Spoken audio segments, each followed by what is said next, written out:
opening the center immediately, aiming for active piece play and a dynamic struggle. Initiating a Sicilian defense, black immediately challenges central space and sparks a dynamic, unbalanced battle.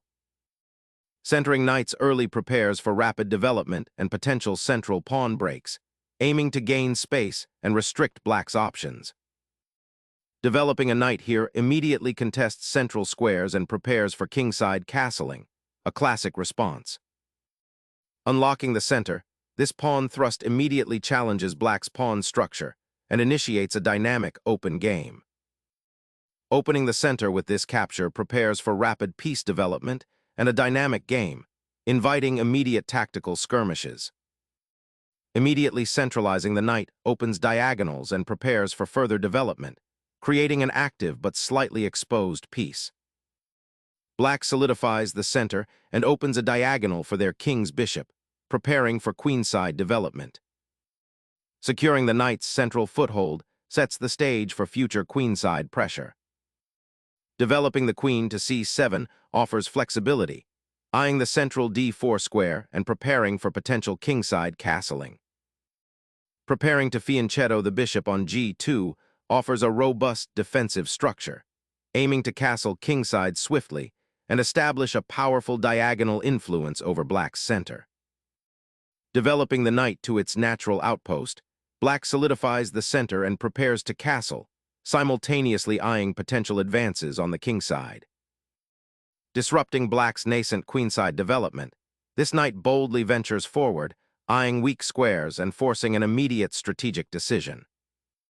Retreating the queen from the active central square seems passive, potentially conceding the initiative and allowing white's knights to consolidate their central presence without immediate threat.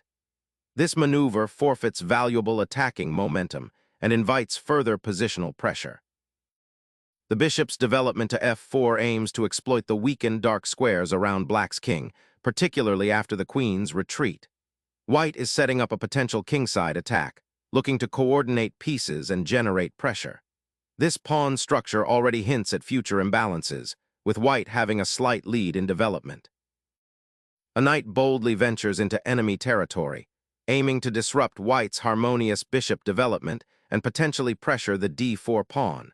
This repositioning seeks to exploit the diagonal opened by the g3 pawn push. Unlocking the kingside by opening the bishop's diagonal, this prepares for castling while subtly increasing pressure along the long diagonal, a quiet but potent strategic repositioning aiming to exploit any awkwardness in black's queen placement. Centering the bishop on the active diagonal immediately addresses the pinned knight and prepares for potential queenside expansion, subtly challenging white's aggressive pawn structure. Exchanging the bishop for the knight here aims to eliminate black's active queen and potentially create weaknesses around the king by removing a defender. Observe how this exchange reshapes the pawn structure and opens lines that might be exploited later. Consider the long-term consequences for piece mobility and how black might react to this shift in material balance and central control. Unveiling the queen from its protective cocoon, black reclaims central influence while maintaining material parity, a strategic imperative after white's aggressive bishop trade. This relocation cleverly avoids further piece exchanges and prepares for potential counterplay, setting the stage for a dynamic middle game where piece activity and pawn structure will dictate the flow. The queen's new post on e5 grants it a commanding view of the central squares and prepares to support any future advances. Launching an aggressive pawn thrust on the kingside, white boldly aims to shatter black's central stability and seize the initiative, potentially opening lines towards the black king. This aggressive push, however, carves a path for black's rook should white's attack falter, creating dynamic imbalances. Releasing the queen from the precarious central post offers a breath of fresh air, allowing it to retreat to a more secure diagonal while simultaneously preparing for a potential kingside pawn push. Emboldening the central pawn chain creates a dynamic imbalance, aggressively challenging black's knight and potentially opening lines for white's pieces. Targeting white's knight on b5 with the pawn forces its relocation, creating a slight pawn weakness on c2 that black might exploit later. Sacrificing the pawn on f6 opens a critical diagonal for the white queen, aiming directly at black's weakened king position, which is now noticeably exposed due to the earlier pawn push on e5 and the lack of development of its kingside pieces. Suddenly, the board opens up for a tactical skirmish, as black reclaims the pawn and disrupts white's knight presence, creating a dynamic imbalance. The recapture on g7 not only recovers the pawn, but also opens the f-file directly towards black's king, creating a potent attacking pathway. White seizes the initiative through material restoration and immediate tactical pressure, fundamentally altering the complexion of the game by creating a glaring weakness near the black monarch. Consider the newfound dynamism white gains. The pawn on g7 acts as a springboard for future incursions, potentially supported by activated pieces aiming for a swift mating attack. This aggressive pawn snatch bypasses any positional maneuvering and directly targets black's defensive integrity, forcing a reactive stance. The capture represents a forceful assertion of white's attacking intentions, transforming a seemingly positional struggle into a sharp, tactical confrontation where every move will be critical. Emerging from the chaos of the pawn exchange, black's rook now takes up an aggressive outpost on the g-file, a bold venture that significantly increases the pressure on white's vulnerable kingside. Unleashing the knight to the central outpost on e4 immediately challenges black's weakened pawn structure and prepares to exploit the open f-file, aiming to swarm the enemy king. Black fortifies their king's sanctuary, bringing the bishop to a diagonal that eyes the central squares and prepares for potential queenside maneuvering. This development signifies a commitment to solidify their defensive structure after the tumultuous exchanges and opens avenues for future piece coordination, potentially setting the stage for a more active role in the middle game by unpinning the knight and offering a flexible defender. Sharpening the assault by bringing another powerful piece to bear, this move immediately aims to exploit the exposed king position and control the central squares, creating a powerful attacking network. The rook's daring sortie to the fourth rank, a bold gambit of material for initiative, aims to pry open lines and potentially trap the white king should its guard falter, creating fascinating diagonal threats. Smothering the black king's heir with a forcing knight sortie, this maneuver rips open lines and creates immediate threats, aiming to capitalize on the exposed g7 pawn and potentially trap the enemy monarch under a barrage of attacking pieces. Slinging the bishop to defend the king reveals a precarious pawn structure, sacrificing material for potential counterplay that might not materialize against a vigilant opponent. Reclaiming the queen after the exchange on f6 immediately reasserts pressure on black's king, which is still exposed and lacking castling rights, while simultaneously opening the g-file for potential future attacks. The queen retreats, seeking refuge on a central square, but its presence here feels somewhat passive, a bystander to the burgeoning activity around white's aggressive pawn chain. Black must now consider how to untangle their pieces, as the knight on e7 and the remaining pieces are still somewhat disconnected, while white's knight on e4 exerts pressure and threatens to infiltrate further. The pawn on g7 remains a potent, if unusual, attacking force, and black needs to address the potential for white's pieces to converge on the kingside. Unleashing the monarch from its cozy castling position, white initiates a daring king hunt across the board, aiming to exploit the still somewhat vulnerable black king. Black's aggressive capture on a2 throws caution to the wind, aiming to disrupt white's nascent kingside attack with a gambit. This audacious pawn grab creates immediate complications, potentially forcing white to defend material rather than continue their assault. But it also leaves black's own king somewhat exposed on the queen side and neglects critical central control. Securing the monarch from potential discovered attacks and clearing the diagonal for future queen or bishop activity, this prophylactic maneuver on the king's side demonstrates a keen eye for latent threats. This audacious rook sortie attempts to disrupt white's kingside fortifications and perhaps create a passed pawn with the subsequent, a pawn's advance. However, it leaves the rook vulnerable to immediate counterattack and distracts from solidifying black's central presence, which has been somewhat neglected. Considering the open, a file, one might have anticipated a more patient approach, perhaps reinforcing the knight on e5 or developing the bishop to d6. This aggressive maneuver, while flashy, could easily lead to tactical complications where the rook finds itself misplaced and subject to swift retribution from white's well-positioned pieces, especially the queen. Unlocking the c-file for aggressive operations, this bishop repositioning aims to exploit the exposed black king by creating a pathway for further piece penetration. The black rook retreats to the 6th rank, a sensible repositioning to defend the endangered pawn on b5 and connect with its partner on g8, preparing for a defensive stand on the kingside, even as white's queen aggressively eyes the queenside outpost. The bishop's redeployment to d3 aims to solidify the pawn chain and prepare for further kingside activity, while also eyeing potential weaknesses on the queenside that black might have overlooked after the recent exchanges. Unleashing a pawn thrust aims to shatter the structural integrity of white's center and open lines for your pieces, creating immediate attacking chances. The pawn's forward lunge immediately opens the f-file, promising an assault on black's castled king, now potentially exposed. A bold gambit. By sacrificing the rook, black aims to disrupt white's pawn structure and potentially open lines for their pieces, hoping the tempo gained will outweigh the material deficit. This decision, while seemingly reckless, could unleash unexpected complications, forcing white to defend with precision against black's active pieces. The king's safety now becomes a paramount concern for white, as the exposed pawn chain near the monarch could become a juicy target. Capturing the pawn opens up the f-file for your rook, offering a direct assault on black's weakened kingside and a potential entrance for your queen. The queen's repositioning aims to reassert pressure along the c-file, forcing white to confront the immediate threats to their king's safety and potentially exploit the exposed d-pawn. Unleashing a pawn avalanche, white aims to dismantle black's defenses and expose the king. Black's queen, having danced from b8 to g5, now aims to pry open the kingside and create immediate threats against white's castled monarch.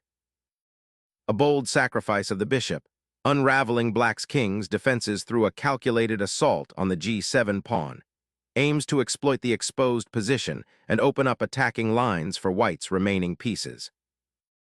Challenging the unexpected queen sacrifice and aiming to consolidate gains, this capture disrupts white's king's safety by exposing a vital diagonal and prepares to exploit the open files that will inevitably follow. Unleashing the rook onto the open file seeks to exploit the currently rather unprotected enemy monarch, while simultaneously improving its own mobility after the recent piece exchanges, setting the stage for a potential kingside assault. Unleashing the queen to this square, though seemingly active, presents a delicate positional quandary, as it opens lines that white's actively placed pieces are poised to exploit. A calculated shot to expose the king, leveraging the open diagonal created by castling queenside. The monarch's sudden dash to the center feels premature, exposing it to a storm of attack that's brewing on the dark squares, while a passive defense offers no counterplay. Unleashing a devastating knight sacrifice, white aims to shatter the pawn structure guarding black's king and expose it to relentless attack, creating a mating net where the remaining white pieces can swarm with deadly efficiency. Challenging the bishop and creating a potential tactical skirmish, this move aims to disrupt white's well-fortified position and potentially open lines for black's queen, though it leaves the bishop somewhat exposed to further attack. Seizing the open d-file now, white aims to finally resolve the lingering tensions around black's king by potentially activating the rook. Finally, a defensive maneuver emerges, aiming to neutralize the immediate pressure on black's queenside and potentially simplify the material. Unleashing the rook now exposes black's weakened king and cracks open the f-file for a decisive assault, aiming to dismantle the king's pawn shield and create mating threats. Black's queen, having just been threatened, now boldly ventures deep into white's territory, seeking to exploit the exposed king and potentially cause chaos by targeting the pawn on h2. This audacious maneuver opens up new lines of attack, but simultaneously leaves the queen rather vulnerable, highlighting the double-edged nature of such aggressive plays in a compromised position. A decisive check, forcing the black king into a precarious, exposed position, significantly weakening its defenses and paving the way for an imminent mating attack that white's coordinated pieces are poised to deliver. The king, exposed and adrift, desperately seeks refuge. A swift check forces black's monarch into an even more precarious, exposed position, directly leveraging the open files created by the preceding exchanges. A precarious king retreat, seeking momentary respite as the board dissolves around it, yet the looming shadow of the rook on the 7th rank promises continued pressure. Chasing the black king, forcing it into perpetual checks, is the immediate goal, aiming to secure a draw rather than lose a likely lost position. The king's desperate flight across the board highlights a critical strategic breakdown. The once solid defensive structure has crumbled under relentless pressure, exposing the monarch to significant danger and leaving black with a precarious position where survival hinges on finding a safe haven amidst open lines and aggressive enemy pieces. Forcing the black king into even tighter quarters, this check opens a path for further harassment and potentially isolates the monarch on an exposed square. Doubling down on the king's exposed situation, black solidifies their precarious position, hoping to weather the storm of white's aggressive attack and perhaps regroup the beleaguered monarch. The rook now aggressively pins black's king to the back rank, orchestrating a decisive mating net. White's coordinated pieces are poised to exploit the exposed monarch and the weakened dark squares. Forcing a repetition of the king's journey, this defensive maneuver strategically stalls the inevitable material loss, opting for a draw to escape a dire position. The immediate aim is to regain the initiative by dislodging the opponent's entrenched rook and opening new lines of attack, potentially targeting the exposed black king. Unleashing the passed pawn now, black seeks to disrupt white's carefully constructed advantage by creating a dynamic imbalance and potentially forcing a tactical skirmish where pieces might get untangled. Seizing the open b-file now allows the rook to infiltrate black's weakened queenside, potentially creating new avenues of attack and restricting the opponent's counterplay. The queen retreats, seeking a safer haven while the rook on the 7th rank exerts immense pressure, ready to infiltrate the enemy's shattered king defenses.